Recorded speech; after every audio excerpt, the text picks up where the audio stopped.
নমস্কার, আমি মৌ। আজ আমি আপনাদের যে গল্পটি পাঠ করে শোনাবো সেটি তারাপদ রায়ের লেখা একটি খুব মজার গল্প, লক্ষ্মীর প্রত্যাবর্তন। আশা করি গল্পটি আপনাদের ভালো লাগবে। আর যদি আমার গল্প পাঠ আপনাদের একটুও ভালো লেগে থাকে তাহলে অবশ্যই আমার গল্প পাঠের সঙ্গে থাকবেন। ধন্যবাদ। শুরু করছি আমার আজকের গল্প পাঠ, তারাপদ রায়ের লেখা একটি খুব মজার গল্প, লক্ষ্মীর প্রত্যাবর্তন। ইংরেজিতে এলিজেবল ব্যাচেলর বলে একটি কথা আছে, যার সরাসরি মানে হল যোগ্য কুমার, অর্থাৎ যোগ্য পাত্র।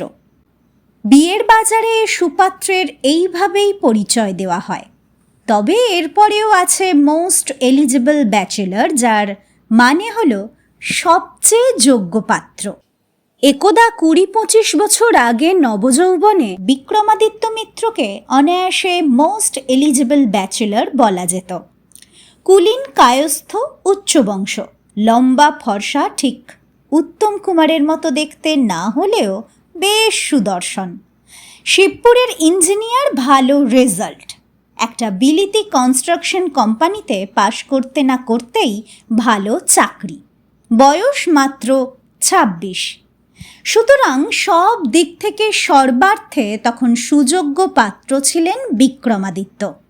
বলা উচিত ব্যাকরণ ভুল হলেও সুযোগ্যতম পাত্র, যাকে ওই ইংরেজিতে বলে মোস্ট এলিজেবল ব্যাচেলর। কিন্তু এরপরেও একটা বিষয় উল্লেখ না করলে অন্যায় হবে। এতাদৃশ গুণাবলী থাকা সত্ত্বেও বিক্রমাদিত্যের একটা ত্রুটি ছিল। তিনি ছিলেন আংশিক তোতলা। তোতলা কিংবা আংশিক তোতলা এসব কথা হয়তো আজকের পাঠক বুঝবেন না। আজকাল তো তোতলা দেখাই যায় না। নতুন যুগের কী সব চিকিৎসা বেরিয়েছে, মানসিক চিকিৎসা। আত্মবিশ্বাসের অভাবেই নাকি তোতলামি দেখা দেয়। যে মানুষ বড়বাবুর সামনে তোতলা, সেই আবার ছোটবাবুকে স্বতঃস্ফূর্ত গালাগাল দেয়, অনর্গল। কার সঙ্গে কথা বলছি, কি কথা বলছি, কেন কথা বলছি, এসব চিন্তা মাথায় ঢুকলে অতিশয় সাব্যস্ত ব্যক্তিও কথায় কথায় তোতলা হয়ে পড়ে, হাত কচলায়, আজ্ঞে আজ্ঞে করে। আমরা শৈশবে এবং কৈশোরে অনেক রকম তোতলা দেখেছি। আগে বাংলা সিনেমায় তোতলার চরিত্র ছিল বাঁধা, যাত্রা থিয়েটারেও প্রায় তাই। আমাদের কলেজ জীবনে বাৎসরিক সোশ্যাল ফাংশনে একবার শীতল চট্টোপাধ্যায় নাকি সন্দীপ সান্যাল, এদের কি এখন আর কেউ মনে রেখেছে, একটা কমিক করেছিলেন। শিয়ালদা স্টেশনে নৈহাটি লোকালের কামরায় জানলার ধারে এক ব্যক্তি বসে রয়েছেন। এমন সময় জনৈক তোতলা ভদ্রলোক তাকে জিজ্ঞাসা করলেন, খুব কষ্ট করেই জিজ্ঞাসা করলেন,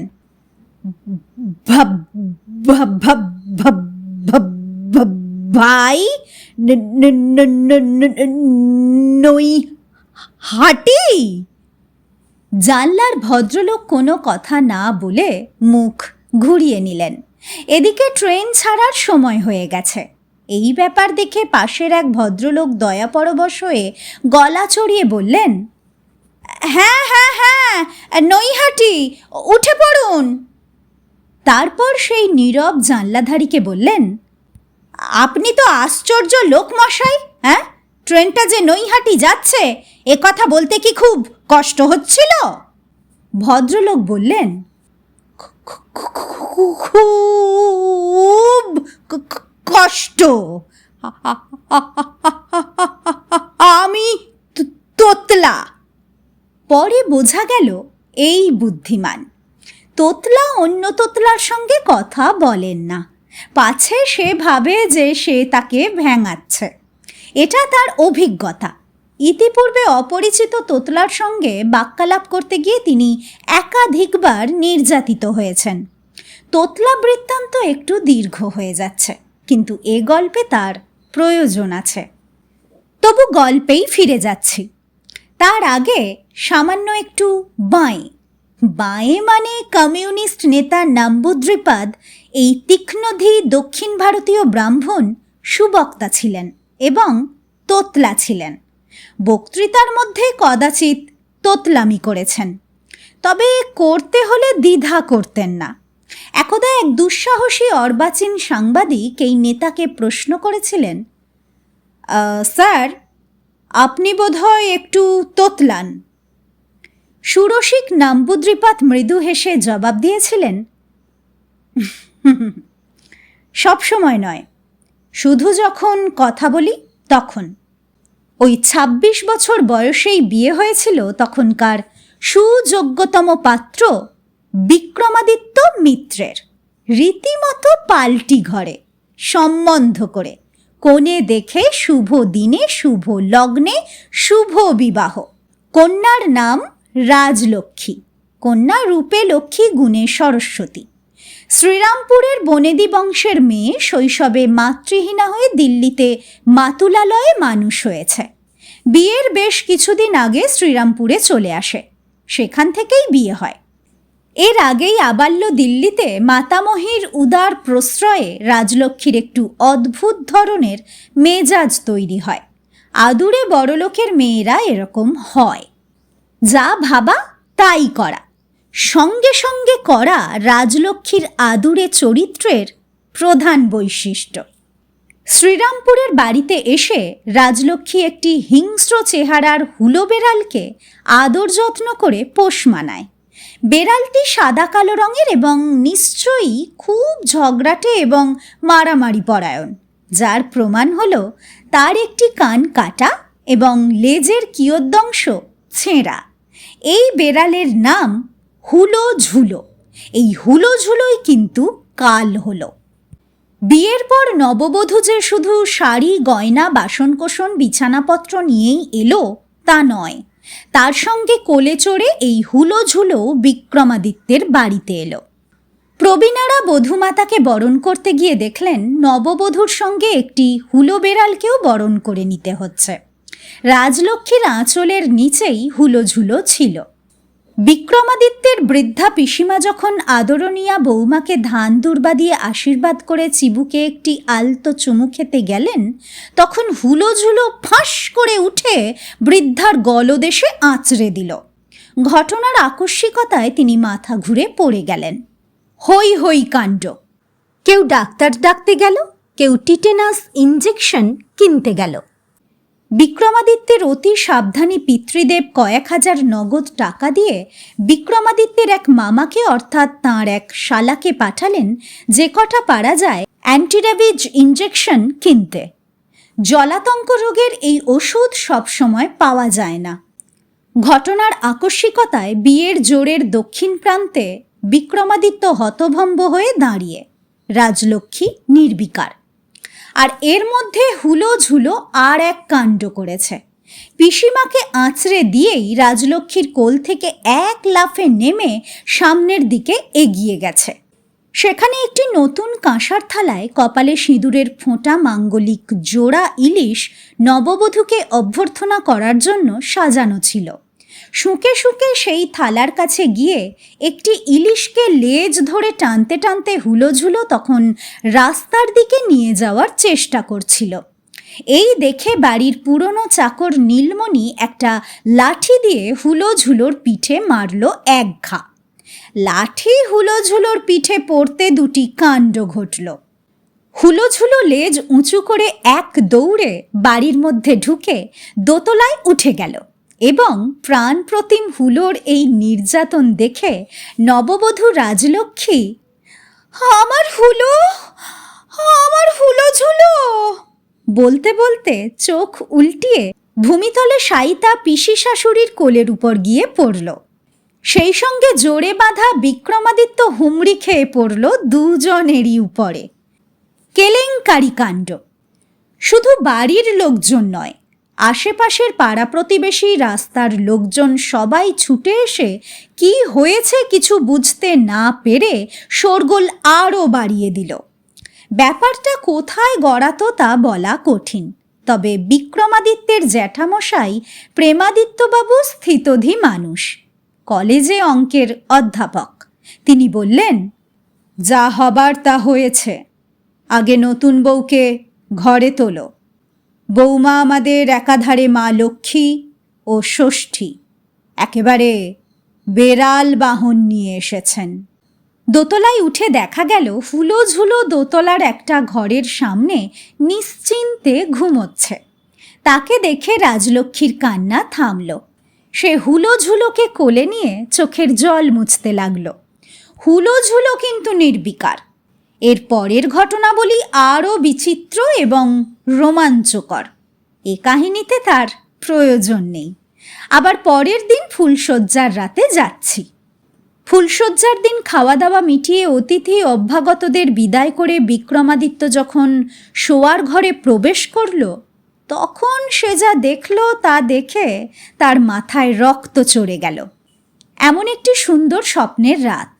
সুন্দরী নববধূ বালিশে মাথা দিয়ে অকাতরে ঘুমোচ্ছে, আর তারই ডান পাশের বালিশে শুয়ে রয়েছে হুলো ঝুলো, যে বালিশটায় আসলে বিক্রমাদিত্যের শোয়ার কথা। স্বভাবতই বিক্রমাদিত্য হুলো ঝুলোকে টুঁটি ধরে বিছানা থেকে নামিয়ে দেওয়ার চেষ্টা করল। হুলো ঝুলো ফোঁস করে উঠে মাথা ঘুরিয়ে বিক্রমাদিত্যের কবজিতে কামড়ে দিল। বিক্রমাদিত্যের তা সহ্য হলো না। সে সামনের জানলা গলিয়ে হুলো ঝুলোকে সদর রাস্তার দিকে ছুঁড়ে দিল। ইতিমধ্যে রাজলক্ষ্মীর ঘুম ভেঙেছে। সেই হৃদয় বিদারক দৃশ্য দেখে ডুকরে কেঁদে উঠল। বিক্রমাদিত্য কিছু না বলে কবজির ক্ষতে একটু ডেটল লাগিয়ে বিছানা থেকে একটা বালিশ নিয়ে মেঝেতে শুয়ে পড়ল। রাজলক্ষ্মী অঝরে কাঁদতে লাগল। শুধু হুলো ঝুলো নয়, সে ইতিমধ্যে জেনে গেছে তার বর তোতলা। বাসর ঘর থেকে শুরু করে আজ এই ফুলশয্যার রাত পর্যন্ত তোতলামি এবং স্বাভাবিক উত্তেজনাবশত বিক্রমাদিত্য রাজলক্ষ্মীকে একটিও সম্পূর্ণ বাক্য বলতে পারেনি। বেশ কয়েকবার চেষ্টা করেছে, কিন্তু আমি তো তো তো তো তো এই পর্যন্ত এসে থেমে গেছে। আজ সন্ধ্যাতেই সুসজ্জিতা নববধূকে দেখে তুমি কি সুন্দর জাতীয় কিছু কথা বলতে চেয়েছিল বিক্রমাদিত্য, কিন্তু পরপর 7-8টা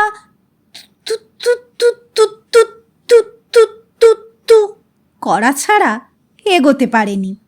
রাজলক্ষ্মী হেসে ফেলেছিল, বলেছিল, তু তু তু তু আবার কি? আমি কি কুকুর না বেড়াল যে আমাকে তুতু করে ডাকতে হবে? তখন হেসেছিল, কিন্তু এখন আর রাজলক্ষ্মী হাসছে না। হুলো ঝুলোর শোকে এবং সেই সঙ্গে তোতলা স্বামীর কথা ভেবে সে নীরবে কাঁদতে লাগল। রাতে বিক্রমাদিত্যের ভালো করে ঘুম হলো না। ঘুম হওয়ার কথাও নয়। ভোরবেলার দিকে আধো তন্দ্রায় মনে হলো রাজলক্ষ্মী ঘর খুলে কোথায় যেন যাচ্ছে। যেখানে খুশি যাক। বিক্রমাদিত্য কোনো কথা বলল না। এরপর যখন অনেক বেলাতে ঘুম ভাঙল, তখন সে দেখল তার মাথার কাছে একটা কাগজের টুকরো।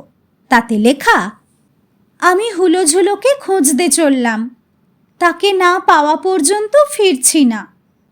না, রাজলক্ষ্মী আর ফেরেনি। বিক্রমাদিত্যের বিয়ের শিক্ষা তো হয়েই গিয়েছিল, এমনকি কয়েক মাসের মধ্যে সে একটি বিলিতি কোম্পানিতে চাকরি জোগাড় করে ইংল্যান্ডে চলে গেল। 20 বছর পরে বিক্রমাদিত্য আবার দেশে ফিরে এসেছে। দীর্ঘকাল দেশের সঙ্গে প্রায় কোনো যোগাযোগই তার ছিল না। অবশ্য এর মধ্যে মা বাবা, প্রবীণ আত্মীয়রা সবাই বিগত হয়েছেন, তাই দেশে ফেরার খুব একটা টানও তার ছিল না। পুনরায় বিয়ের কথাও ভাবেনি। বিলেতে প্রেম, লিভ টুগেদার এরকম খুচরো ব্যাপার অবশ্যই ঘটেছে, তবে তা গণ্যের মধ্যে নয়। 20 বছর নিঃসঙ্গ প্রবাসে বিক্রমাদিত্য বিলিতি পাউন্ডে যে টাকা জমিয়েছে, ভারতীয় অঙ্কে সে অন্তত 2-4 কোটি হবে। বিলেতে গিয়ে বিক্রমাদিত্যের সবচেয়ে উপকার হলো যেটা, কোনো রকম ডাক্তার, ওষুধ, চিকিৎসা ছাড়াই তার তোতলামি সেরে গেল। অবশ্য একদিন তার দেশে ফেরার বাসনা হলো। ওখান থেকেই দালালের মারফতে সার্দার্ন এভিনিউতে বিলাসবহুল বহুতল বাড়ির একটি দক্ষিণ খোলা ফ্ল্যাট কিনল। এতকাল বিদেশে থাকার পর এখানকার শব্দদূষণ, বায়ুদূষণে বিক্রমাদিত্যের অবশ্য কিছু অসুবিধে হচ্ছিল। তবে সে রাস্তায় বেরোলে এই 12 তলার ফ্ল্যাটে দূষণ ঢের কম। কাজের লোক কাউকে রাখেনি। বিলেতে থেকে রান্না করা, কাপড় কাচা, বাসন মাজা সব অভ্যেস হয়ে গেছে। কাজের লোক মানেই বাড়তি ঝামেলা। সকালের দিকে একবার রাসবিহারী এভিনিউয়ের একটা পুরনো মিষ্টান্ন ভাণ্ডার থেকে 500 দই কেনে, লেক মার্কেট থেকে কিছু শাকসবজি ও ফল, আর কাটাপোনা বা ওই জাতীয় কয়েক টুকরো মাছ। টক দই বিক্রমাদিত্যের অতি প্রিয়। বিলেতে থাকতে রাশিয়ার ইয়োগার্ট খাওয়া তার অভ্যেস হয়ে গিয়েছিল। এখানকার টক দই অবশ্য খুব ভালো। সকালবেলা অল্প নুন, চিনি আর লেবুর রস মিশিয়ে বড় 1 গেলাস টক দইয়ের ঘোল খেয়ে নেয়, আর কিছু পরিমাণ দই মিশিয়ে শসা কুচি, টমেটো কুচি, আম, আপেল, কলা, যখন যে ফল পাওয়া যায় তা দিয়ে একটা রায়তা বানায়। বিক্রমাদিত্যের সারা দিনে এই দুটিই হলো প্রধান খাদ্য। সঙ্গে কখনো 1 চামচ ভাত, 2-1 টুকরো পাউরুটি কিংবা ভাজা মাছ। বেশ ভালোই চলছিল তার। আজ কয়েকদিন হলো হয়েছে কি, সকালে দই এনে খাবার টেবিলের উপর রেখে বিক্রমাদিত্য যখন স্নানে যায় তখন কি করে যেন ভাঁড়ের দই নিঃশেষ হয়ে যায়। রীতিমতো ভৌতিক ব্যাপার।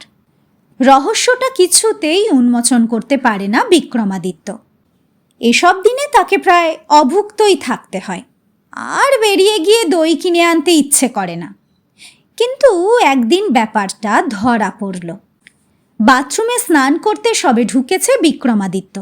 এমন সময় টেলিফোন বাজতে সে বাথরুম থেকে বেরিয়ে দেখে একটা সাদা কালো কান কাটা লেজ ছেঁড়া হুলো বেড়াল দইটা চোখ বুজে পরম তৃপ্তিতে খাচ্ছে।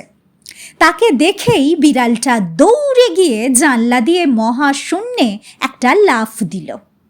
বিক্রমাদিত্য ভাবল নির্ঘাত মারা পড়বে, কিন্তু তা হবার নয়। 12 ফুট দূরে সামনের ফ্ল্যাটের খোলা জানলায় সে অবতীর্ণ হলো এবং মুহূর্তের মধ্যে ফ্ল্যাটের ভিতরে অদৃশ্য হয়ে গেল। ওই ফ্ল্যাটটা এই তলাতেই। ফ্ল্যাটের দরজায় নেম প্লেট লাগানো আছে, ইংরেজিতে লেখা লক্ষ্মী দেবী। ভদ্রমহিলাকে 2-4 বার যাতায়াতের পথে এবং লিফটে বিক্রমাদিত্য দেখেছে। সুডৌল মধ্যবয়সী সুন্দরী মহিলা। হাসি বিনিময় হয়েছে, তবে আলাপ হয়নি। আজ বিক্রমাদিত্য ভাবল বেল দিয়ে ভদ্রমহিলাকে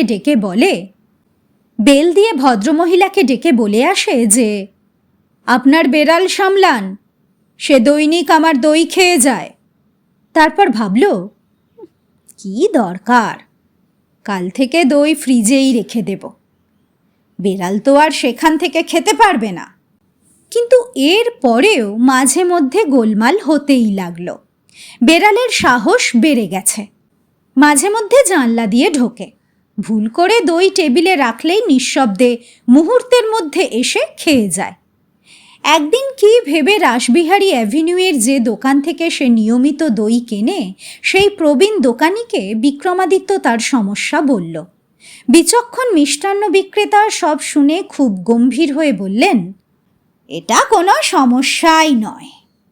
বিক্রমাদিত্য বলল, কোনো সমস্যা নয়? ভদ্রলোক বললেন, ওই যে সামনের পানের দোকান দেখেছেন, হ্যাঁ, ওই দোকান থেকে পানে খাওয়ার চুন কিনে নিয়ে যান, তারপর একটা প্লেটের মধ্যিখানে চুনটা রেখে চারপাশে দই দিয়ে দিন। এবার দই খেতে গিয়ে মজা বুঝবে বেড়াল। হ্যাঁ, সত্যিই মজা বুঝেছিল সেই বেড়াল। দই খেতে খেতে চুনে মুখ পড়তেই সে বিদ্যুৎ বেগে জানলার দিকে ছুটে গেল। যথারীতি প্রতিদিনের মতো মহাশূন্যে লাফ দিল নিজের বাড়ির জানলার দিকে। কিন্তু আজ চুনে মুখ পুড়ে যাওয়ায় তার অঙ্কে সামান্য ভুল হয়েছিল। সে জানলার নিচে গুঁতো খেয়ে সরাসরি নিচে পড়ে গেল। বাথরুমের দরজার আড়াল থেকে দৃশ্যটা উপভোগ করছিল বিক্রমাদিত্য। হঠাৎ বেড়ালটার ক্রুদ্ধ বিকৃত মুখ, কাটা কান, ছেঁড়া লেজ, সাদা কালো লোম সব দেখে বিক্রমাদিত্য হৃদয়ঙ্গম করল, সর্বনাশ, এই তো সেই হুলো ঝুলো যে তার জীবন ব্যর্থ করেছে। মুহূর্তের মধ্যে এটাও অনুমান করতে পারল যে পাশের ফ্ল্যাটে লক্ষ্মী দেবী হলো রাজলক্ষ্মী। সামান্য চেনা হলেও 7 পাকে বাঁধা সম্পর্ক, সে কি ভোলা যায়? আর এক মুহূর্ত দেরি করল না বিক্রমাদিত্য। সমস্ত দ্বিধা ঝেড়ে ফেলে বাথরুমের তোয়ালে জড়ানো অবস্থাতেই একই সঙ্গে পাশের ফ্ল্যাটের দরজার বেল বাজাতে ও কড়া নাড়তে লাগলো সে। প্রায় সঙ্গে সঙ্গে দরজা খুলে গেল। লক্ষ্মীদেবী দরজায় এসে দাঁড়ালেন। বিক্রমাদিত্য সরাসরি তাকে জিজ্ঞাসা করতে গেল, কিন্তু জিজ্ঞাসা করতে পারল না। বহুদিন পরে আবার তার তোতলামি ফিরে এসেছে। একবার আপনি লক্ষ্মী বলতে গিয়ে আ আ আ আ আ করে ঠেকে যায়, আর একবার তুমি রাজলক্ষ্মী প্রশ্ন করতে গিয়ে তু তু তু তু তু করতে থাকে। সেই কতদিন আগের তু তু তু তু তু তু তু। ভদ্রমহিলা মৃদু হেসে বললেন, ঠিক আছে, আর তু তু তু করতে হবে না। আমি রাজলক্ষ্মী, রাজ কেটে দিয়ে লক্ষ্মী হয়েছি। আর একটাই প্রশ্ন ছিল, হুলো ঝুলো বিড়াল এতকাল বাঁচল কি করে? প্রশ্নটা মুখে করার সাহস পেল না। ঘরের ভিতরে ড্রেসিং টেবিল, সেখানে এগিয়ে গিয়ে একটা লিপস্টিক তুলে নিয়ে আয়নায় লিখে প্রশ্ন করল। রাজলক্ষ্মী বলল, একটা হুলো ঝুলো তো নয়, একটা হুলো ঝুলো গেছে, আবার একই রকম দেখতে আর একটা কুড়িয়ে এনেছি। আমার জীবনে তো আর কিছু নেই। বিক্রমাদিত্য আয়নার নিচের দিকে ছোট ছোট করে লিখল, এ হুলো ঝুলো তো গেছে, একটু আগেই 12 তলার জানলা থেকে নিচে পড়ে গেল। রাজলক্ষ্মী বলল, তা যাক, এই শেষ, এখন তো তোমাকে পেয়ে গেছি। রাজলক্ষ্মী বিক্রমাদিত্যকে বাহুপাশে আবদ্ধ করল। গল্প এখানেই শেষ, কিন্তু 12 তলা 14 তলা থেকে পড়ে গেলে বিড়াল মরে না। কথায় বলে বিড়ালের 9টা জীবন। হুলো ঝুলো তখন নিচের লনে ঘাসের উপরে পড়ে কোনো রকমে সম্বিত ফিরে পেয়ে ধীর পায়ে সিঁড়ি বেয়ে এখন 12 তলার ফ্ল্যাটের দিকে উঠছে। এবার রাজলক্ষ্মী যেভাবে পারে সামলাক।